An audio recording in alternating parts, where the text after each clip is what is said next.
사람들이 인터넷 찾아보면은 충분히 알 수 있는 거를 나는 굳이 어렵게 막 공부해가지고 그 사람들을 알려줘. 또 알려주는 거로 끝나나요? 정확한 거를 알려줬으면 그걸로 끝나는데 또 뭔가를 내가 말 한두 마디를 잘못했어. 그러면 네가 그랬잖아.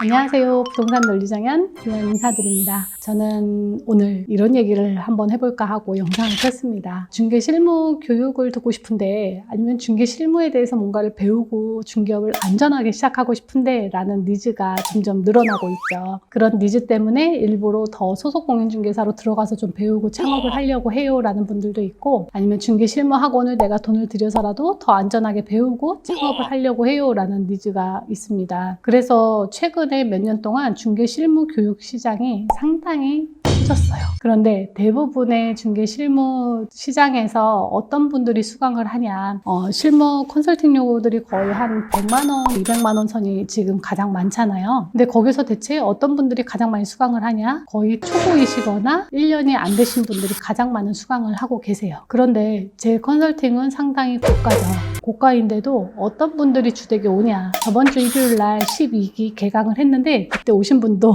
아예 초보이신 분들보다는 1년, 2년, 3년, 5년, 그리고 그전에는 뭐 20년, 10년 차 경력자분들이 많이 오고 계십니다. 이 차이가 뭘까? 그리고 대체 중개 실무에서 그 많은 걸 배우고서도 왜 무엇 때문에 여기를 다시 찾아오느냐, 대체 중개 실무는 무엇을 알아야, 무엇을 배워야 안전하게 계약을 할 수 있느냐에 대해서 말씀을 드릴게요. 자, 사람들이 일단 NSR 하면 대체 그거 뭐 하는 컨설팅이에요? 라고 많이 질문을 해요. 그거에 대해서 답을 드리려고 하는데, 자, 이렇게 생각해 보세요. 법무사나 변호사, 세무사, 우리가 그분들을 찾아갈 때는 이분들이 기본적으로 이 업무 이상은 다 해낼 수 있을 거야, 내가 원하는 서비스를 받을 수 있을 거야 라는 평준화된 어느 정도 수준 이상의 서비스 제공받을 거다라는 확신을 가지고 찾아가게 되죠. 근데 중개사는 생각해 보시면 어때요?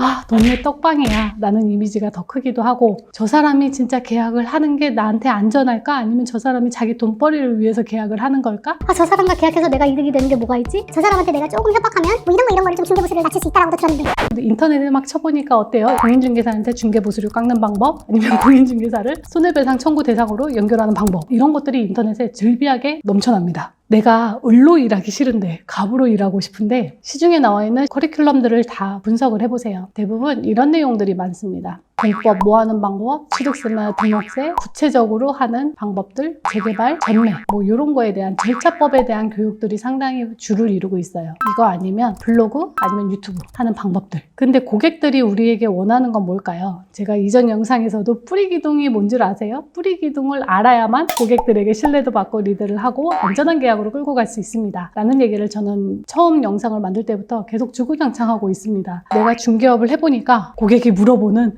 이 법률을 내가 몰랐어, 고객이 물어보는 뭐 용도가 이게 가능한지를 몰랐어, 그걸 내가 몰라서 고객이 나를 무시하나 보다 라는 생각 때문에 자꾸 그런 절차법을 막 배우러 다니세요. 그러면 그들이 생각한 게 그거를 알면 내가 전문가로 대우를 받을 수 있어 라고 생각을 했으면 그런 학원들을 다녔으면 뭐 이미 충족이 됐었어야 되겠죠. 전문가로 대우를 받을 수 있었겠죠. 그런데 왜 그 많은 걸 알고서도 그게 안 돼서 다시 이곳을 왔을까요? 현장에서 이제 많은 분들을 컨설팅 하다 보면 그거는 일부분인 거를 알게 됩니다. 실무 경험이 많으신 분들은요, 그래서 NSR을 찾아오고 있습니다. 그 고객들이 물어본 전매 절차 어떻게 돼요? 채법 어떻게 돼요? 공법 어떻게 돼요? 용도 변경 어떻게 돼요? 이런 것들은요, 실질적으로 뿌리기둥에 해당하는 게 아니고 그냥 그 사건 하나를 해결하기 위해서 절차법일 뿐이에요. 그러니까 장가지에 지나지 않는 거죠. 그래서 그거를 어떤 식으로 응대를 하고 고객들이 질문해 오는 것들을 어떻게 대응을 해서 고객들이 나를 전문가로 볼 수 있느냐라는 그 선점을 취득하는 건데, 그게 내가 그 법률을 잘 알아서 그 법률을 주절주절 읊어.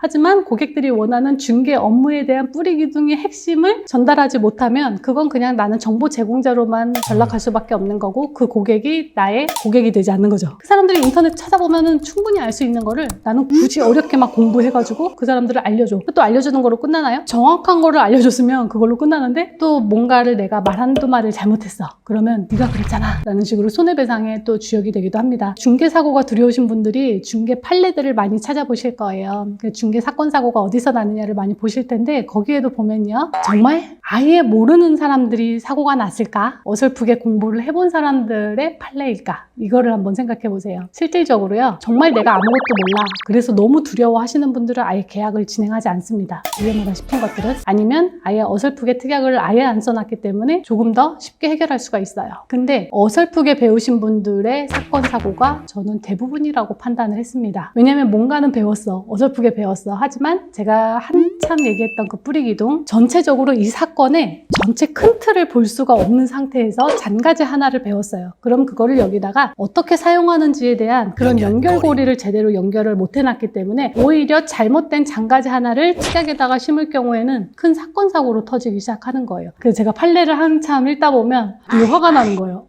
이거를 이렇게 항변을 했었어야 되는데 이거를 왜 이렇게 항변이 됐을까? 왜냐하면 그거는 중개사가 자기가 법률에 대해서 정확히 알지를 못하면 내 사건 소송을 진행해주는 변호사도 제대로 설득할 수가 없어요. 왜냐하면 그들은 소송에 대한 전문가긴 하지만 우리가 더 자세히 알고 우리의 안전이 여기서 이렇게 했을 때 안전하고 저렇게 했을 때 위험한지에 대한 내가 먼저 제시가 없으면 그분들이 그거를 먼저 선점해서 막 판단해 줄 수가 없기 때문에 중개업에서 사건 사고가 안 나는 거는 내가 나를 항변을 제대로 할 수 있을 정도의 기준 판단 실력을 갖추고 나서 그게 가능하다는 거예요. 그래서 이게 첫 번째로 사건 사고가 안 나게 하는 뿌리기둥이기도 하고요. 나중에 사건 사고가 났을 때도 해결할 수 있는 방법이기도 합니다. 근데 이것들을 다 빼놓고 중개를 하기 시작하면요. 고객에게 매일 클레임이 들어올 수밖에 없는 거고 사건 사고로 끌려다니고 밤낮이 없어져 버리는 거죠. 그러면 보수료 좀 제발 주세요라고 매달려 다니는 시기가 되는 거고 저 같은 경우는 어떤 식으로 중개를 하냐면 저는 정말 고객과 미팅을 하러 나가는 걸 너무 싫어하기 때문에 한두 개 물건을 보여주는 걸로 거의 계약을 하거나 끝내버려요.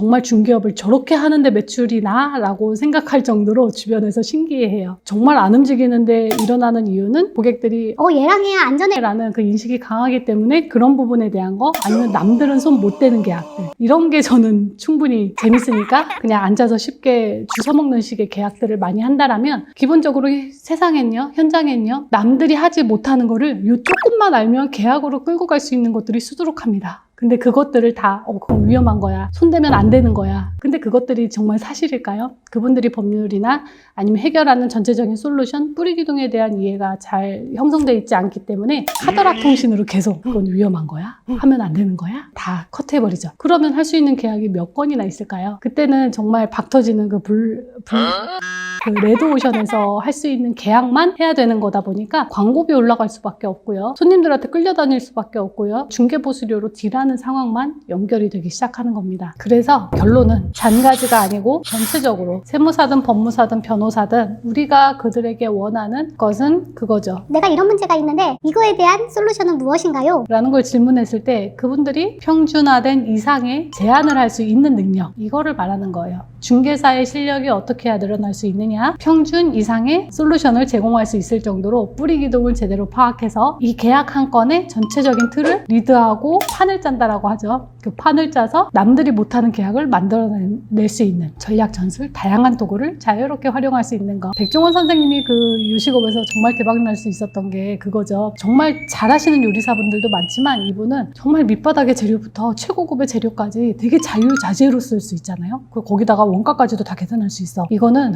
한두 가지의 분야가 아니고 되게 여러 가지의 분야를 믹싱해서 자유자재로 쓸 수 있을 정도의 최고수의 위치에 있다는 거죠. 중개업도 똑같습니다. 요거 한번 생각해 보셨나요? 세무사님들도 계속 바뀌는 법률을 다 알지 못합니다. 근데 중개사님들이 내가 전문가가 돼야 돼, 인정받아야 돼라는 이상한 압박감 때문에 자꾸 그런 걸 너무 많이 공부를 해요. 그러다 보면 계약할 시간이 줄어드는 거죠. 그게 아니고 어떤 고객이 와도 문제가 되지 않도록 고객들이 원하는 것보다 고객들이 진짜 중개사한테 원하는 걸 줄 수 있는 그런 중개사가 되는 중개 실무를 공부하시는 게 가장 중요하다. 이게 그냥 들어보시면 되게 애매할 수 있지만요. 실무 경험이 한 5년, 10년 계신 분들은 이거를 알아들으실 거예요. 그리고 제가 중개정석 책 1을 한 번 보신 분들은 거의 없는 걸로 알고 있어요. 막 한 번 보셨는데 너무 나랑 감흥이 없어 했다가도 현장에 나가서 정말 막 사건이 안 풀리고 고객한테 끌려다니고 하면 다시 또 들춰보신다고들 하시더라고요. 그걸 보시면서 제가 해결했던 방법들, 고객들이 왜 직원들한테 장난을 쳤는데 이렇게 또 쉽게 해결이 해결이 될 수 있었느냐, 요거에 대한 거를 잘 판단해 보시면 정말 중개 실무에서 정말 공부해야 될 것이 무엇인지를 알 수 있게 되실 겁니다. 제가 이 컨설팅을 하는 이유는 단 하나죠. 빨리 우리나라에도 다른 전문직 자격증처럼 중개사가 좀 평준화된 수준의 자격증이 되었으면 하는 바람이 가장 큽니다. 그래서 여러분들도 제 책이나 영상으로 저는 힌트까지 주죠. 정답은 드리지 않아요. 컨설팅을 하는 과정도 대부분 그런 식이에요. 근데 다들 답을 찾아가는 과정으로 갑니다. 왜냐면 우리는 주입식 교육에 익숙해져 있어요. 근데 주입식 교육을 하면 외운 정답을 항상 써내야 되는 건데 중개에서는 그게 아니죠. 현장에서는 너무 다양하고 특이한 사건들이 매번 일어납니다. 그럼 그 사건에서 그걸 적용해서 쓸 수가 없기 때문에 저는 항상 이런 식의 컨설팅으로 진행을 하고 있습니다. 네, 그래서 이 딱 한 가지, 중개 실무자에게 가장 필요한 것은 전체적인 판을 읽고 나중에 생길 위험성까지도 다 판단해낼 수 있는 진짜 중개 실무자의 능력을 키우는 거. 그래서 장가지에 너무 집중하지 마셔라. 정말 중개사로서 고객이 안전하고 찾아올 수 있는 부분을 잘 판단하셨으면 좋겠습니다. 네, 그리고 지금 저희 NSR 12기 첫 개강을 했고 11월 20날 심화반 개강을 합니다. 정규과정 들으신 사장님들이 조금 더 디테일하게 좀 집중해서 공부하고 싶어요, 다음 버전 만들어주세요 해서 이번에 개강이 됐고요. 11월 20일부터 개강을 하고 요거는 좀 제가 더 디테일하고 트레이닝식으로 가는 거라 온라인으로는 진행이 되지만 제가 할애하는 시간은 상당히 늘어날 것 같습니다. 이 과정을 더 디테일하게 하시고 싶으셨던 사장님들이라면 이번 심화반에서도 뵙길 바라고 12월 6일 날 이제 온라인으로 또 개강합니다. 온라인으로만 진행하는 거 또 개강 예정이니까 그것도 필요하신 분들은 수강해 주셨으면 좋겠습니다. 네, 오늘도 긴 영상 봐주셔서 감사하고 또 찾아뵙겠습니다.